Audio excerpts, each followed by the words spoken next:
تو یہ رمضان شریف کا مہینہ ہے، اس کے اندر ہم اعتکاف کرتے ہیں۔ اب وہ جو اعتکاف ہے نا وہ دو طرح کا ہے۔ ایک کبھی کبھی اعتکاف ہوتا ہے منت کا۔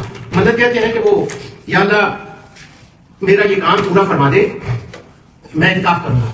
اور لوگ پہلے حضور کے آنے سے پہلے بھی اعتکاف کرتے تھے، مگر وہ وہی اعتکاف تھا جو میں نے آپ کو بتایا۔ منت کا اعتکاف ہے، وہ ایک دن کا ہو سکتا ہے، 2 دن کا ہو سکتا ہے، 1 رات کا ہو سکتا ہے، وہ شورٹ اعتکاف ہے۔ اور ایک وہ منت کا، اور اگر وہ کہہ دیا کہ یا اللہ میں اعتکاف کروں گا تو اس کا کرنا واجب ہے۔ اور دوسرا اعتکاف ہے رمضان میں آخری 10 دنوں میں اعتکاف کرنا، اس کو کہتے ہیں سنت اعتکاف، کہ حضور نبی کریم صلی اللہ علیہ وسلم نے یہ اعتکاف فرمایا، آپ کے صحابہ نے بھی یہ اعتکاف فرمایا، اور آج ہم بھی وہ اعتکاف کر رہے ہیں جن کو اللہ تعالیٰ سبحانہ و تعالیٰ ہمت اور توفیق دیتا ہے۔ تو وہاں پر یہ سنت ہے۔ اب جب ہم وہ 10 دن والا سنت ہو گیا، اب انہی دنوں میں ایک نفلی اعتکاف ہے۔ اور نفلی اعتکاف کیا ہے؟ 1 دن کا، 2 دن کا، 3 دن کا، جتنا ہو سکے وہ اعتکاف۔ اور اعتکاف سے ملتا کیا ہے؟ اعتکاف سے ملتا یہ ہے کہ کئی دفعہ بندے ایسے ہوتے ہیں، فقیر ایسے ہوتے ہیں، ان کو کسی سخی کے اوپر اتنا یقین ہوتا ہے کہ میں یہاں بیٹھا ہوں اور میں نے لے کر ہی جانا ہے، وہ کہتا ہے میں اٹھوں گا نہیں۔ اب اس اعتکاف کو اعتکاف اس لیے کہتے ہیں کہ اللہ سبحانہ و تعالیٰ کے در پر بندہ بیٹھ جاتا ہے اور 1 to 1 کنیکشن ہوتا ہے، اور اللہ کے حضور عرض کرتا ہے بس یا اللہ میں نے لے کے ہی جانا ہے۔ اب لے کے کیا جانا ہے یہ ایک بڑا ڈیفیکلٹ مسئلہ ہے۔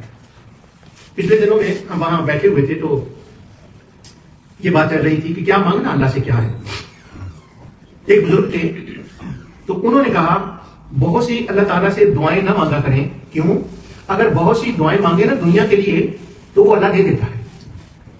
اچھا اس میں کیا غلط بات ہے کہ دعا دے اور اللہ دے دے تو الحمدللہ، کیوں نہ دعا مانگے۔ اب جب انہوں نے یہ کہا نا کہ بہت سی دعائیں نہ مانگا کریں کیونکہ اللہ دے دیتا ہے، تو صوفیوں کی لینگویج بڑی اور طرح کی ہوتی ہے۔ جو صوفی جب بات کرتے ہیں نا تو وہ اس کا مطلب کچھ اور ہوتا ہے، بس دنیا میں ان کی لینگویج کو نہیں سمجھا گیا۔ لوگوں نے کہا حضور یہ کیوں کہ مانگا کیوں نہ کریں اور مل جاتا ہے، اس کا کیا مطلب ہے؟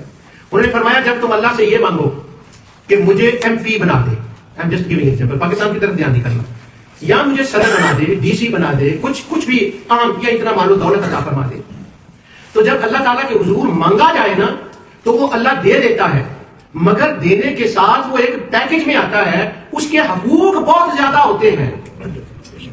اور پھر کیا ہوتا ہے؟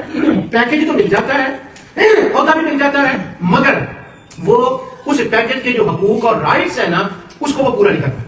تو وہ کہتے تھے پہلے سوچا کریں کہ وہ مانگیں کہ جو پیکج میں آئے اور تم پرپیئر ہو اس کے لیے کہ جب وہ پیکج میں آئے تو جو اس کے حقوق ہیں نا ان کو تم نے پورا کرنا ہے۔ ایک منسٹر بیٹھتا ہے چیئر کے اوپر، اس نے کبھی دعا مانگی ہوتی ہے؟ یہ منسٹر دعائیں بہت مانگتے ہیں پر صرف الیکشن کے دنوں میں۔ تو وہ کہتے ہیں آپ نے بھی الیکشن لڑا، آپ نے کیا تھا؟ آپ کو تو مولانا رومی کے دربار پر جا کے دعا مانگنی چاہیے۔ اچھا تو وہ منسٹر جو ہے وہ دعا مانگی۔ منسٹر ہونے کے لیے دعا کرنا کوئی بری بات نہیں، کیوں؟ اس نے شاید یاسین نے آپ کو بتایا تھا، سورہ یاسین کے اندر جب دیکھا نا یوسف علیہ السلام نے کہ وہ بادشاہ ذرا مائل ہے اور وہ خوش ہے، تو انہوں نے فوراً کہا کالا جل یا خزائن الارض، یہ جو ٹریجری ہے نا زمین کی اور زراعت، اس کا منسٹر مجھے بنا دے اور پھر دیکھنا کہ میں 14 سال اس ملک کو چلا کر تمہیں دکھاتا ہوں۔ تو یعنی وہ غلط نہیں ہوتا وزارت کی MP کی دعا مانگنا، کوئی یہ کہہ رہی کہ دنیا نا میں اس کے بہت سپورٹ ہوں، مگر جب وہ مل جائے تو اس کے حقوق۔ اچھا یہ صرف وزارت کی بات نہیں، یہ بات ہے میری بھی۔ اللہ تعالیٰ نے مجھے حافظ قرآن بنایا، کچھ تھوڑا بہت اپنے کرم سے نالج بنایا، یا شاہ یاسین کو شاید دیا، حافظ الطاف صاحب کو۔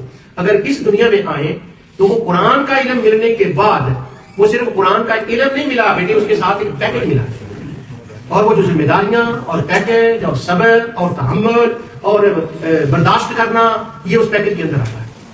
تو جہاں بھی ہو تو وہ پیکج آتا ہے۔ آپ لوگ کوشش کریں کہ کوئی 1 دن اعتکاف، کوئی 2-4 دن اعتکاف، لیکن جب آپ اعتکاف پر بیٹھیں تو ٹرائی کریں کہ کم از کم، اب ہم فون کے بغیر رہ بھی نہیں سکتے، ہمارے سارے کام اسی کے ساتھ ہوتا ہے، یہ بھی کہنا وہ ناجائز ہے۔ پچھلے زمانے میں لوگ اسی طرح اعتکاف کرتے تھے کہ وہ اعتکاف آپ میں کرتے، ہمارے فقہاء نے اس کو منع لکھا ہے کہ نہیں ایسا نہیں کرنا چاہیے۔ وہ ایک کونے میں وہ لگا لیتے گاؤں کے اندر۔ ہمارے گاؤں میں جو اعتکاف چاچا کرتا تھا بندہ، اللہ اس پر بہت رحمت نازل فرمائے، اس کا نام مردین تھا اور میرا استاد بھی تھا۔ تو وہ مسجد کے اندر ایک کونے میں بیٹھتا اور وہ نکلتا باہر اس وقت ہے جب کوئی بندہ باہر نہ ہوتا، یعنی جتنی بھی پردے دار حقوق رہنا اس سے بھی زیادہ وہ پردے میں رہتا۔ اچھا ہمارے کو کھانے سے منع کیا کہ یہ کوئی کام نہیں ہے، لیکن ان کے خیال میں یہ تھا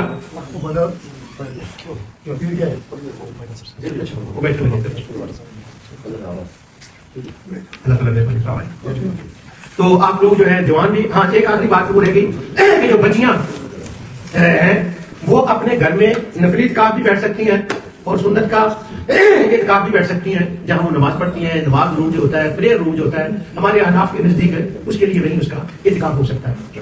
اور اگر کہیں مساجد میں ایسا انتظام ہو ایک گروپ کی صورت میں ہو تو شاید ماڈرن علماء مفتی اس کی بھی اجازت دے دے، لیکن اپنے گھر میں اللہ تعالیٰ جو کچھ میں نے کہا اسے قبول فرمائے۔